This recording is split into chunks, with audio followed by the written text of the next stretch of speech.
अस्सलाम वालेकुम फ्रेंड्स, स्वागत है आपका इस यूट्यूब चैनल जेके स्टडी मटेरियल में।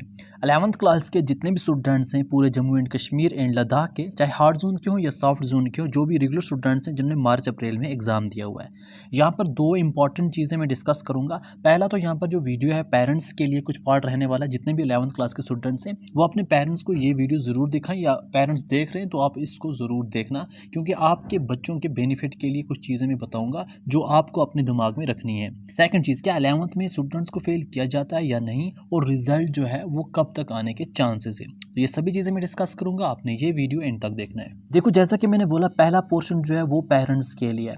पेरेंट्स के लिए भी या स्टूडेंट्स खुद के लिए भी है, उनकी मोटिवेशन के लिए भी ये चीज़ है, तो अपने पेरेंट्स को भी ज़रूर दिखाना। पहले खुद यहाँ पर चीज़ को समझ लो।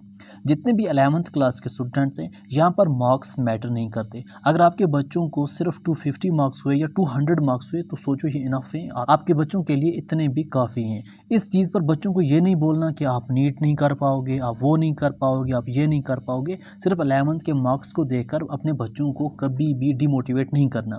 बहुत पेरेंट्स पता क्या करते हैं, अगर बच्चों को 200-300 मार्क्स होते हैं ना, वो बोलते हैं मार्क्स नहीं ले पाए, क्या नीट की कोचिंग करोगे। अगर इनके बच्चे नीट की कोचिंग कर भी रहे हैं या 12th की कोचिंग कर रहे हैं इस टाइम, बोलेंगे इतना पैसा 1 लाख या इतना पैसा आप पर हम लगा रहे हैं, अपने मार्क्स क्या लिए। तो यहाँ पर आप अपने बच्चों को मार्क्स की वजह से कुछ भी नहीं बोलना, क्योंकि ये मार्क्स जो है वो मैटर नहीं करते। और मैं बोलूँगा स्टूडेंट्स मार्क्स नहीं लेंगे। अगर आपके बच्चे 11th क्लास में थे, अगर वो किसी बड़े कोचिंग सेंटर में भी थे, अगर उन्होंने 1 लाख रुपया भी लगाया हुआ है, तो ये मत बोलो ना कि 1 लाख रुपये हमारे जो 11th के मार्क्स के लिए है वो इस चीज़ के लिए नहीं है। वो जो आपने 1 लाख रुपया 11th में लगाया, या फिर आप 12th के लिए भी उसको कोचिंग करवा रहे हो, कुछ भी करवा रहे हो, तो वो जो है ये नॉलेज गेन अगर कर रहा है तो ठीक है। या फिर यहाँ पर क्या होता है ना, स्टूडेंट उस हिसाब से पढ़ नहीं पाते, मतलब जो बोर्ड एग्जाम है ना उसके लिए वो प्रिपेयर नहीं कर पाते। हाँ, इनके पास इतना होता है कि ये नीट ज़रूर क्रैक कर पाएंगे, या आगे कुछ और ज़रूर कर पाएंगे अगर आर्ट्स यहाँ पर हैं, या फिर इंजीनियरिंग ज़रूर कर पाएंगे। मगर आप 11th के मार्क्स के हिसाब से इनको जज नहीं करना। अगर आप आज ही 11th के मार्क्स के हिसाब से इनको जज करोगे, बोलोगे यार आपने तो कुछ किया नहीं, आपके क्या मार्क्स हैं, या अगर कोई फेल भी हो जाता है आपने क्या किया, तो उनको आप ये चीज़ बोलोगे नहीं आपको हम क्या 12th की क्या कोचिंग करवाएंगे, आप रहने दो, बैठो घर में ही, आप ऐसे ही यहाँ पर ठीक हो। अगर आप ऐसी चीज़ करोगे तो उनका टाइम ही वेस्ट होगा, जो आपके बच्चे उनका टाइम वेस्ट होगा।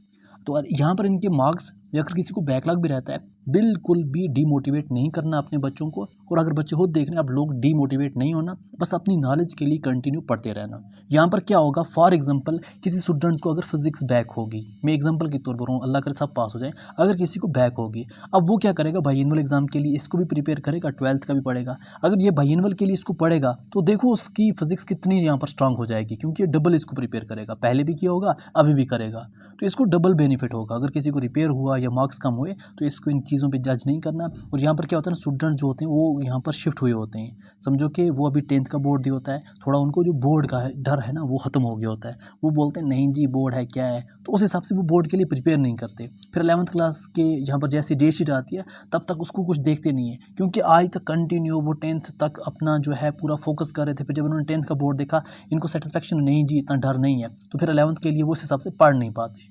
तो इसलिए इनको ये चीज़ नहीं बोलना क्या हुआ है, क्यों मार्क्स कम है। अगर आप बोलने लगोगे ना तो ये आगे जो अभी 12th के लिए पढ़ रहे हैं, अभी जो अगर इनका देखा जाए एकेडमिक, ये दिसंबर तक ही मतलब स्कूल जाएंगे या कहीं भी जाएंगे, तो इनको 6 मंथ बचते हैं, तो ये 6 मंथ भी इनके वेस्ट हो जाएंगे। फिर आप क्या यहाँ पर इनसे उम्मीद रखोगे 12th क्लास की। तो इसलिए अगर आपको उम्मीद चाहिए 12th क्लास की या आगे नीट की आगे कुछ करने की, तो आज इनको ऐसे ही रखो। अब सेकंड चीज़, जैसा कि 11th क्लास में फेल होते हैं या नहीं होते, यस बिल्कुल फेल होते हैं। जैसा मैंने आपको बोला, 10th क्लास को टफ समझ के फिर उसका डर ख़त्म करके 11th को बहुत इजी समझ लेते हैं, तो उस रीज़न की वजह से कभी इनको प्रॉब्लम हो जाती है। अगर हम प्रीवियस ईयर की बात करें, देखो ये मैं डिमोटिवेट नहीं कर रहा, मैं सिंपल बोल रहा हूँ कि स्टूडेंट्स ऐसा होता है, अगर इस साल भी कोई फेल हो गया ये नहीं सोचना क्यों हुए फेल। तो जैसा प्रीवियस ईयर हम टोटल देखें, जम्मू के समर जोन के जो स्टूडेंट्स उनका अलग रिजल्ट आया था, वहाँ पर अगर देखा जाए टोटल 51K ने एग्ज़ाम दिया था, 51,000 ने, तो 33,000 पास हुए थे। ऐसे अगर देखा जाए कश्मीर के 16,000 स्टूडेंट्स को बैक लगाया था 11th क्लास में, तो ऐसे जम्मू विंटर जोन का देखा जाए तो वहाँ पर टोटल जो पास वो अबाउट 10K जो है फेल हुए थे। ओवरऑल देखा जाए तो टोटल स्टूडेंट्स थे पूरे जम्मू एंड कश्मीर के अबाउट 44,000 स्टूडेंट्स फेल हुए थे। अब ऐसा नहीं है कि फेल नहीं होते, फेल होते हैं यहाँ पर, मगर टेंशन नहीं लेनी है इस चीज़ की, फेल हो गए ये हो गए, क्योंकि आपका जो एकेडमिक है वो कंटिन्यू चल रहा है। अब बात करें आपका रिजल्ट कब तक आएगा, तो आपका जो रिजल्ट है वो 6 तक तो बिल्कुल नहीं आ सकता, आपका रिजल्ट 7 जुलाई के बाद ही आएगा। 7 जुलाई के बाद आपका रिजल्ट आने के चांसेस हैं, 7 जुलाई से पहले आपका रिजल्ट नहीं आएगा। ये बात अपने दिमाग में डाल के रखो।